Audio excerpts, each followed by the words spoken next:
할렐루야. 아멘. 우리 좌우 인사합시다. 반갑습니다. 반갑습니다. 축복합니다. 여러분 지난밤 잘 주무셨나요? 그래요? 굉장히 더워요. 날씨가. 푸치니 오페라 가운데 투란도트가 있는데 거기에 아무도 잠들지 마라 이런 제목이 있어요. 그 공주는 잠 못 이루고. 우리 성가대 공주님들 잘 주무셨습니까? 진짜 공주인 줄 아네. 여러분 잘 주무셨어요? 저는 어제 잘 못 주무었어요. 잘 못 자가지고 한 2시간 잤나? 하여튼 잠을 잘 못 들었어요. 오늘 설교를 횡설수설할 수도 있으니까 여러분들 하나님의 특별한 은혜를 구하세요. 모든 사람들은 다 뭔가 꿈을 꾸면서 살아갑니다. 지금 올림픽이 열리고 있는데 어제 신유빈 그 삐약이 탁구하는 거 봤어요? 네. 일본 선수한테 아주 아깝게 졌단 말이죠.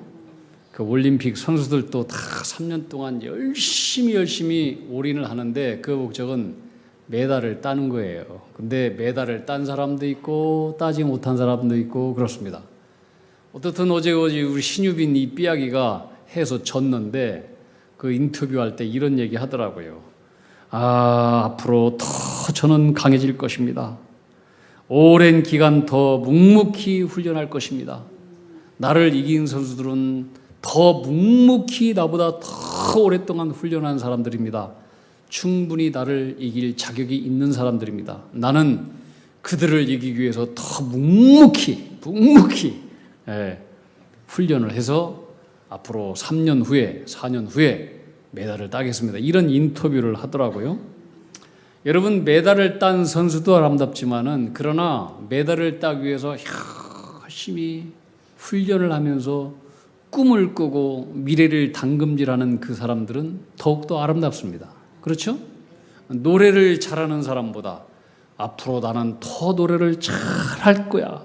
그런 꿈을 가진 이가 더 아름답고 지금 공부를 잘하는 학생보다도 나는 더 공부를 더 잘할 수 있다는 꿈을 간직한 학생이 더 아름답습니다. 꿈을 가지고 산다라고 하는 것은 그만큼 참 아름다운 것이고 충분히 아름답고 살아있다라고 하는 증거입니다. 그래서 삶이 힘들어도 내일에 대한 꿈이 있는 사람들은 오늘의 시련과 역경들을 잘 극복하고 이겨냅니다. 미국 사람인데요. 나이가 62세가 들어도 한 600번 동안 실패를 했대요. 600번 동안.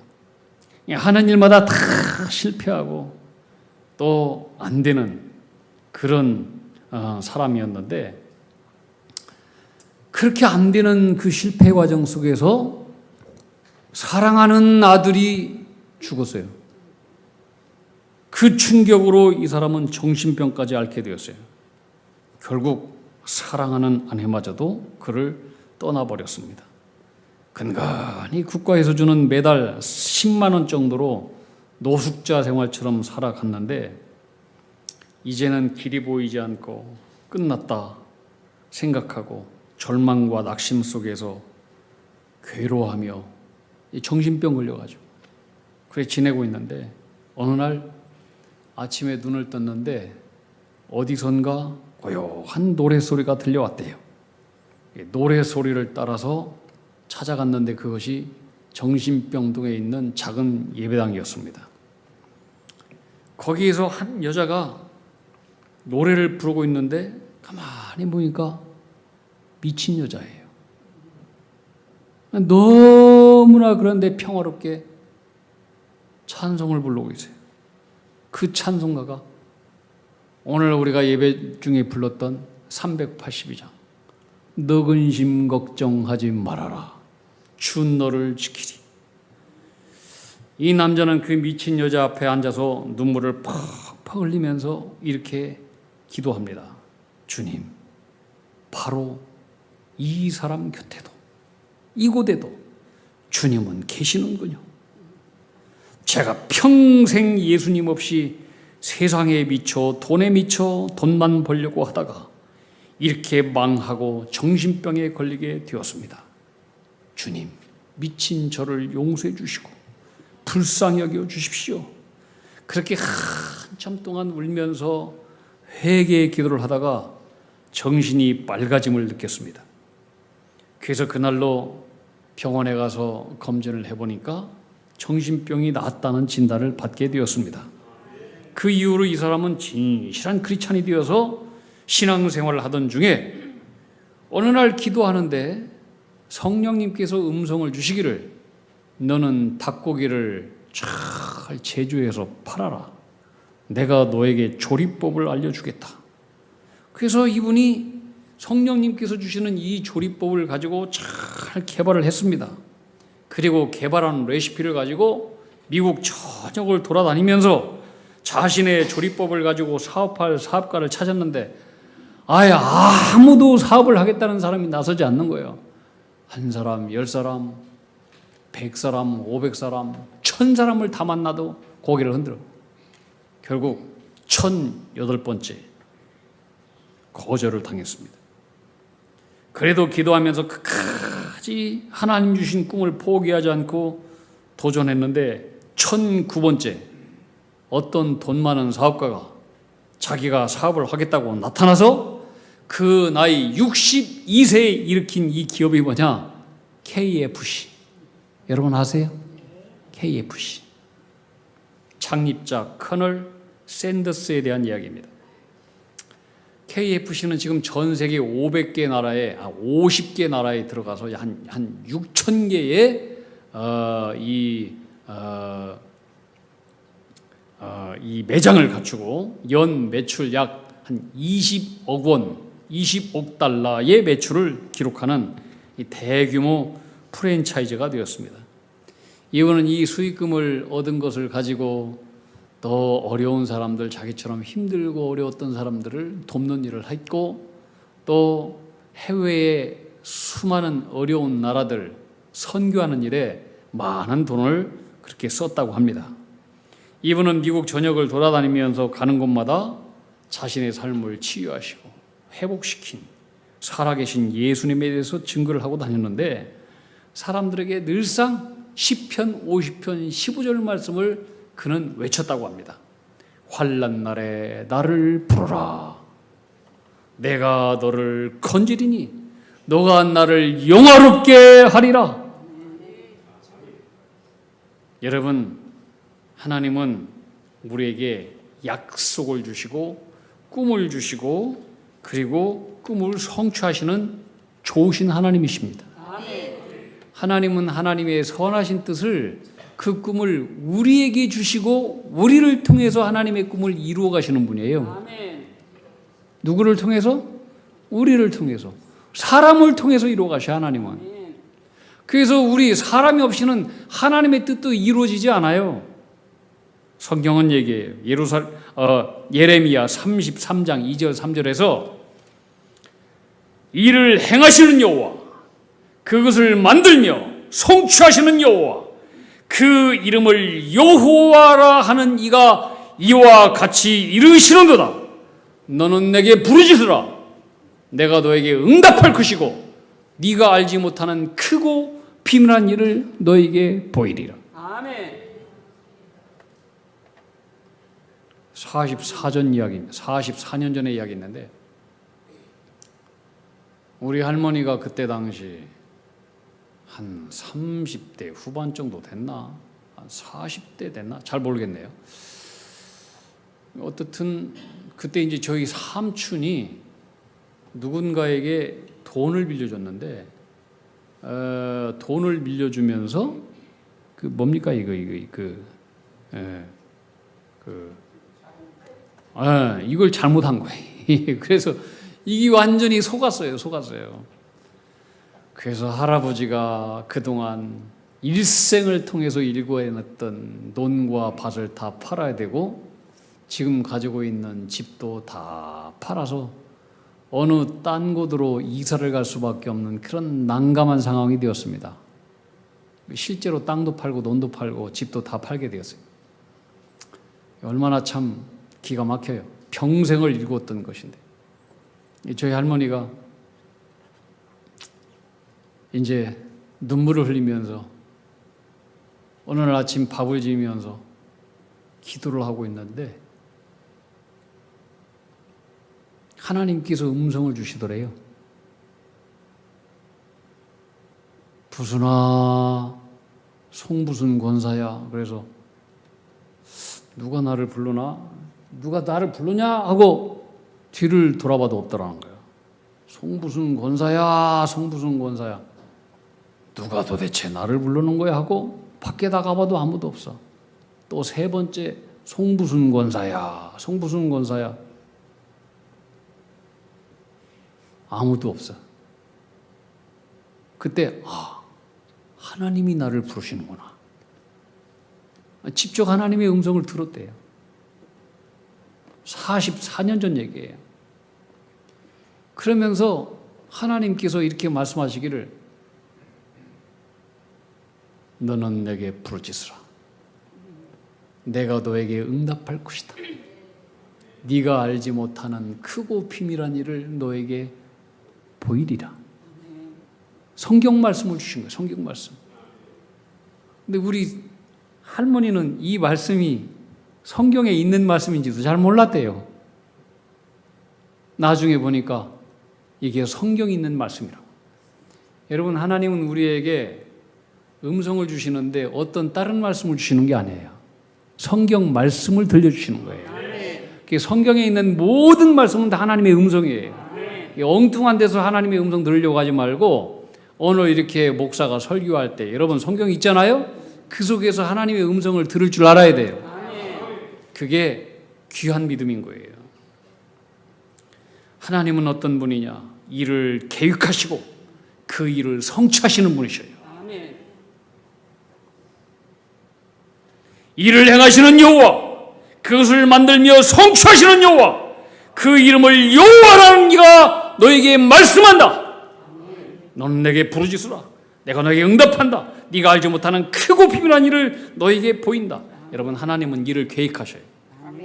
그리고 그 계획을 우리에게 주시고 그리고 믿음으로 반응한 자를 통해서 그 일을 성취하시는 분이에요. 우리를 향해서 계획하신 하나님의 선하신 뜻이 이루어지기 위해서는 어떻게 해야 되냐? 포기하지 않고 하나님은 나를 통해서 반드시 당신의 선하신 계획을 이루어 주신다. 믿음의 꿈을 꾸고 끈기 있게 하나님을 붙들고 나간 자를 통해서 하나님은 당신의 꿈을 이루어 주십니다. 오늘 본문에는 이 12년 동안 혈류증을 앓았던 여자가 나옵니다. 이 혈류병은 한센병, 나병, 문둥병과 같은 그런 병으로서 성경에 보면 레위기 12장에 보면 이 사람들은 부정한 병으로 유대 사회 속에서 저주받고 또 사람들과 분리하면서 살 수밖에 없는 그런 아주 무서운 병이었어요. 이 여자는 이 병을 고쳐보기 위해서 본문의 말씀을 보면 전국에 용하다는 모든 의사들을 다 찾아다녀 보았지만 많은 의사들을 통해서 오히려 더 큰 괴로움을 받았다라고 하는 거예요. 여러분, 지금 의사들도 뭐 잘 모르는데 옛날에 의사들이 무슨 뭐 의과 교육을 제대로 받았겠습니까? 이 약을 주고 저 약을 먹으면 낫을 것이다. 12년 동안 모든 의사들을 다 찾아다니면서 하라고 하는 것을 다 하고 먹을 거 다 먹고 그래서 그 잘못 먹었던 것들이 다 독이 돼가지고 이 여자는 더 큰 괴로움을 당하게 된 거예요. 병세가 더 중해졌다. 성경은 이야기합니다. 12년 동안 오랜 병에 걸리다 보니 가족도 사라지고 친구도 사라지고 가진 재산도 다 떨어졌다라고 성경은 얘기합니다. 이젠 꿈도 다 사라졌습니다. 성경에 12년 동안 혈류병 걸렸다. 이 12라고 하는 숫자는 완전 숫자를 얘기하는 거예요. 이 여자에게 남은 것은 이제 절망뿐이다 라고 하는 것을 성경은 우리에게 슬쩍 얘기를 하는 거예요. 12년 동안 혈류병 걸린 이 여인의 이야기는 꿈도 사라지고 최선을 다했는데도 절망감을 경험하는 우리 많은 인생들의 이야기를 대변하는 거예요. 성경은 이 여자의 스토리를 통해서 우리 인생의 주인은 내가 아니고 주님이심을 이야기하는 거예요. 여러분 인생에 꿈대로 되는 사람이 있던가요? 내 계획대로 다 된다면 사실 우리는 주님을 믿을 필요가 없어요. 자기 마음먹은 대로 계획대로 다 된다. 자기가 하나님인데 뭐하러 하나님을 의지할 이유가 어디에 생기겠습니까? 어느 정신병동에서요, 그 병동에 가면 1층 침대가 있고 2층 침대가 있는데 1층에 있는 침대에서 한 정신병자가 나는 하나님의 아들이다, 하나님의 아들이다 그랬대요. 2층에 있는 정신병자가 나는 너 같은 아들을 둔 적이 없느니라 그러더라는 거예요. 여러분, 세상의 모든 사람들, 하나님을 거역하는 사람들, 어떻게 보면은 다 자기가 하나님이라고 여기고 살아가는 정신병자 같아요. 그러니까 하나님 필요 없어요. 여러분, 요셉 보세요. 해와 달과 11별이 자기에게 절하는 꿈을 꿨습니다. 근데 꿈대로 됐습니까? 반대로 되었습니다. 인간은 아무리 노력하고 열심과 성실을 다하고 최선을 다해도 사실 안 되는 경우가 더 많습니다. 내가 바라고 꿈꾸던 결과가 아닌 이상한 상황으로 전개되는 경우가 훨씬 더 많습니다. 우리가 어떤 인생의 난제를 놓고 주님 앞에 기도합니다.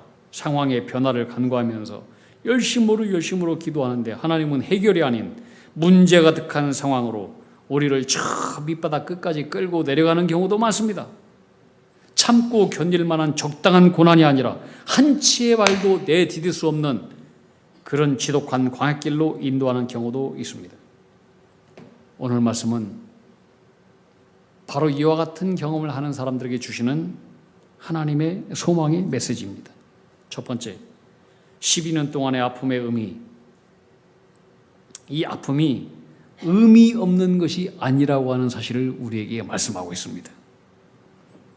고난은 변장된 축복이요, 시련은 위장된 성공이요, 고난은 우리의 영성을 단단하게 담금질하는 기도의 땔감이다. 이 박애란 씨라고 하는 사람인데요, 이 사람이 쓴 그 책 가운데 시처럼 살고 싶다라고 하는 그 책이 있어요. 한번 읽어봤으면 좋겠어요. 이분은 암에 걸렸어요. 50대 초에 암에 걸렸는데 2년 후에 또 암이 재발했어요. 이 재발한 과정 속에서 하나님을 의지하는 신앙과 믿음으로 이 힘든 광야 생활을 통과하는 믿음의 여정, 투병기를 그린 이야기예요. 이분은 이 암과의 투병 속에서 이 영어로 캔서 그러지, 캔서. 이 암을 뭐라고 얘기하느냐? 이걸 뭐라고 얘기해야 되나? 아에다가 니을에다가 미음. 암은 압니다. 이 캔서는 영어로 awakeness, 깨달음. 암은 압니다. 암을 통해서 뭐를 알게 됐느냐? 이분은 이렇게 얘기해요. 암은 압니다. 암을 통해서 내가 누구인지를 알게 되었고, 가족의 사랑을, 가정의 중요함을 알게 되었고, 하나님을 알게 되었고, 암을 통해서 진실한 친구를 알게 되었다. 암은 나에 대해서 알아가는 여행이다.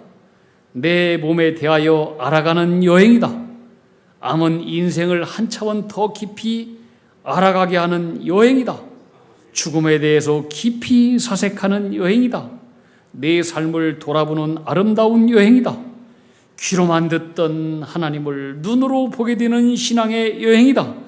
나는 매일매일 최선을 다해 이 여행을 만끽하고 있다. 이 박애란 씨는 이 암이라고 하는 깊은 광야를 통해서 하나님 앞에 깊이 다가가고 깊은 회개를 했다는 거예요. 그걸 통해서 몸과 마음과 영혼이 회복되고 전인적인 치유를 경험하게 되었다라고 얘기하는 거예요. 그러면서 얘기하기를 암이라는 광야 가운데 그 속에서 감사한 것이 내가 건강할 때 평생 감사한 것보다 훨씬 더 많고 많다. 이런 고백을 한 거예요.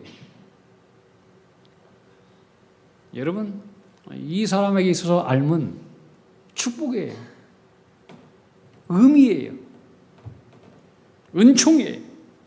오늘 이 본문의 12회 동안 혈류병에 걸린 이 여자도 질병을 통해서 많은 것을 잃었어요. 친구도 잃고 돈도 잃고 건강도도 잃고 그랬지만 결국 이 12년 동안 혈류병 이 절망 속에서 인생의 참 주인 되신 우리 주님을 만나게 되는 축복의 계기가 된 거예요. 그러므로 우리들의 모든 아픔과 고난도 다 의미가 있는 것입니다. 하나님은 당신을 사랑하는 모든 자에게 모든 것이 합력해서 선을 이루어 주시는 분이십니다. 할렐루야! 두 번째 주시는 메시지는 절망 중에도 믿음으로 주님의 옷자락 붙잡으면 다 산다라고 하는 거예요. 한번 따라합시다. 주님의 옷자락 붙잡으면 다 산다. 이 여인은 절망 중에 주님에 대한 소문을 들었습니다. 그리고 그 소문을 듣고 믿음으로 반응을 하고 주님께로 나아가는 믿음의 행동을 했습니다. 그래서 구원받았습니다. 여러분, 우리가 아무거나 주님의 음성을 듣지만 말씀을 듣지만 아무거나 변화를 받는 것이 아닙니다. 말씀을 듣는다고 모두가 다 믿음으로 반응하는 것도 아닙니다. 우리의 심령이 말씀을 듣고 그 말씀에 자극을 받고 회개하고 순종하고 그리고 확신을 갖고 믿음으로 행동하는 옥토와 같은 마음을 가진 사람에게만 그 변화가 있고 60배, 100배, 30배 열매를 거두게 되는 것입니다. 예수님께서는 주님 말씀하시고 난 이후에 꼭 이런 말씀하셨어요. 귀 있는 자만 들으라. 아무거나 듣는 게 아니에요. 아무거나 열매 맺는 게 아니에요. 옥토와 같은 믿음을 가진 하나님 말씀을 자극으로 받고 이 말씀에 믿음으로 행동하고 믿음으로 반응하고 그리고 말씀을 가지고 순종하는 자에게 하나님은 은혜를 주시는 것입니다. 세상에 다친 기도 많습니다. 아무리 들어도 말씀이 들리지 않고 들으면 들을수록 바리새인처럼 강팍해지고 삐딱해지는 귀도 있습니다. 그런 마음은 즉시 회개해야 됩니다. 들을 귀라고 하는 것은 듣고 믿음으로 반응하고 회개하고 순종하고 행동하는 사람을 가리키는 것입니다. 오늘 이 본문에 혈류병 걸린 여자가 바로 그런 사람이었습니다. 절망 가운데 있었는데 어느 날 나사렛 예수에 대한 소문을 들었습니다. 소문을 들어보니 그분은 천국 복음을 전파하고 죄 사함을 선포하고 가난한 자 죄인들과 함께하고 병든 자를 고치고 눈먼 자를 눈뜨게 하고 귀 먹은 자를 귀를 뜨게 하고 앉은 맹인을 일어서게 하고 죽은 자도 살리고. 자, 이 여자는 그것을 단지 귀로 만든 거예요. 귀로만. 눈으로 본 게 아니에요. 여러분들, 우리가 다 이렇게 예수 믿고 예배당에 나와서 하나님 예배 드리잖아요. 우리가 눈으로 보고 믿은 거예요? 다 귀로 듣고 그것을 믿음으로 반응했기 때문에 예수님을 믿게 된 거예요. 그리고 믿은 자는 진짜 주님을 눈으로 보게 되는 거예요.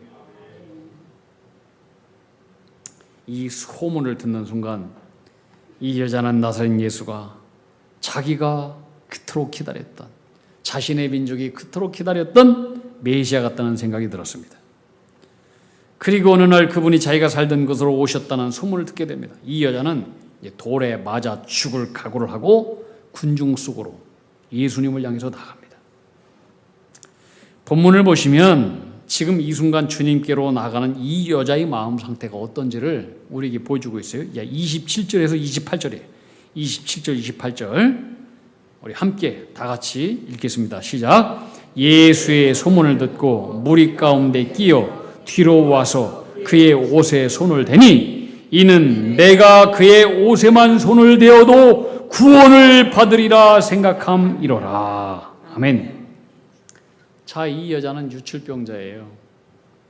자신이 신분이 발각이 되면은 돌 맞아 죽을 수 있어요.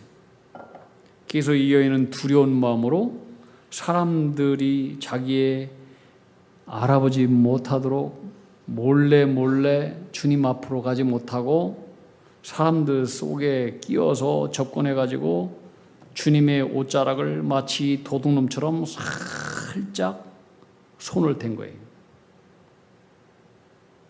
이 여자의 행동 속에서 우리는 한 여자의 간절함, 애절한 마음, 그리고 자신의 신분이, 부끄러운 신분이 노출되지 않기를 바라는 아주 두려워하는 마음, 그 마음이 여기에 다 묻어나 있어요. 이 여자는 인생의 마지막 끝에서 주님의 옷자락을 잡았어요. 근데 그 순간 저주받은 병이 완전히 떠나는 것을 느끼게 되었습니다. 예수님은 이런 말씀하셨죠. 천국은 지금까지 침노를 당한다. 그래서 천국은 침노하는 자의 곳이다. 이렇게 말씀하셨는데 그 말씀은 바로 이런 여자를 두고 하시는 말씀이에요. 우리말에 끄트머리라고 하는 말이 있잖아요. 끝이에요. 근데 주님을 만나면 이 끝은 머리가 되는 거예요. 할렐루야. 끝에 주님을 만나서 이 여자는 구원을 받게 된 거예요.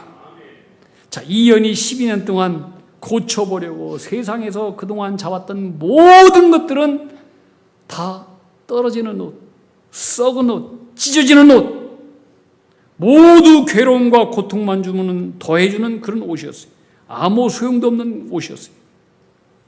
근데 여러분, 주님의 옷자락은 영원한 구원과 승리를 주는 능력의 옷자락인 것입니다. 아멘. 사랑하는 성도 여러분, 여러분 지금까지 어떤 옷을 붙잡고 있습니까? 금세 찢어지는 옷 붙잡지 말고 공부하는 학생도, 지도자도, 군인도, 사업을 하는 모든 사람도, 과학자도, 이 세상의 어떤 지도자도, 다 노인도, 젊은 사람도, 부모도 다 주님의 옷자락을 붙잡아야 사는 것입니다. 아멘. 우리는 이 말씀을 통해서 이 혈류병 걸린 이 여자가 주님을 대하는 태도와 자세의 마음을 우리는 배워야 됩니다. 자, 이 여자는 오늘 33절을 보면 33절 예수님께서 질문을 해요. 누가 내 옷에 손을 대었느냐? 깜짝 놀랐어요. 그때 이 대답이 33절이에요. 우리 다 함께 한번 읽어봅시다. 시작. 여자가 자기에게 이루어진 일을 알고 두려워하여 떨며 와서 그 앞에 엎드려 모든 사실을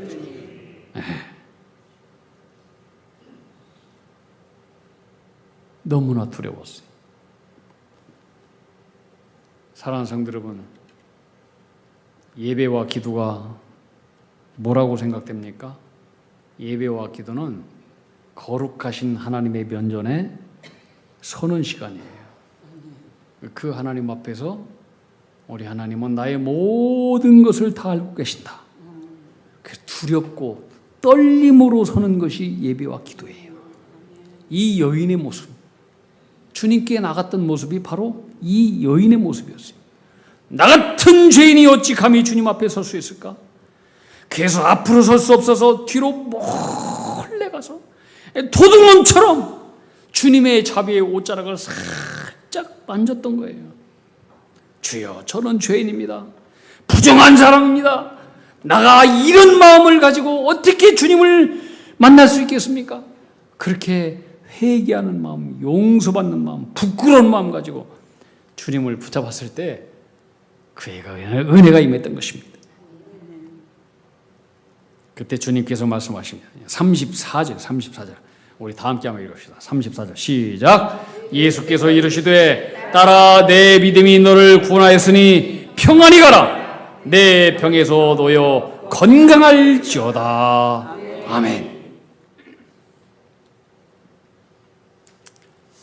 저는 참 이 찬양이 기억이 났어요. 오늘 말씀을 준비하면서 이 찬양 가운데 옷자락에서 전해지는 사랑이라고 하는 참 좋은 찬양이 있어요.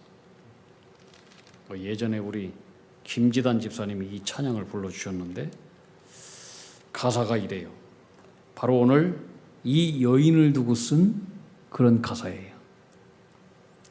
오래전부터 날 누르는 내 안의 깊은 절망, 아무 희망도 어떤 기대도 내겐 없는데 사람들의 외면과 날 거절하는 눈빛, 아픈 상처로 깊은 어두움으로 깊이 빠져만 가는데 어디선가 내게 들리는 하나님의 아들 주님의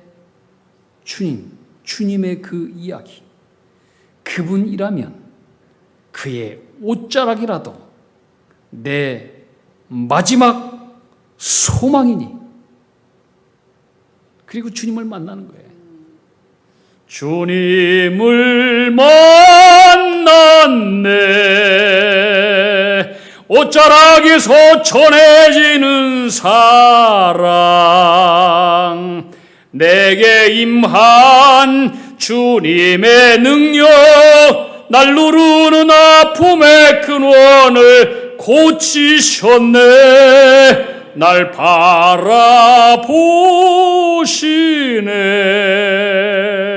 나의 연약함 주님은 아시네.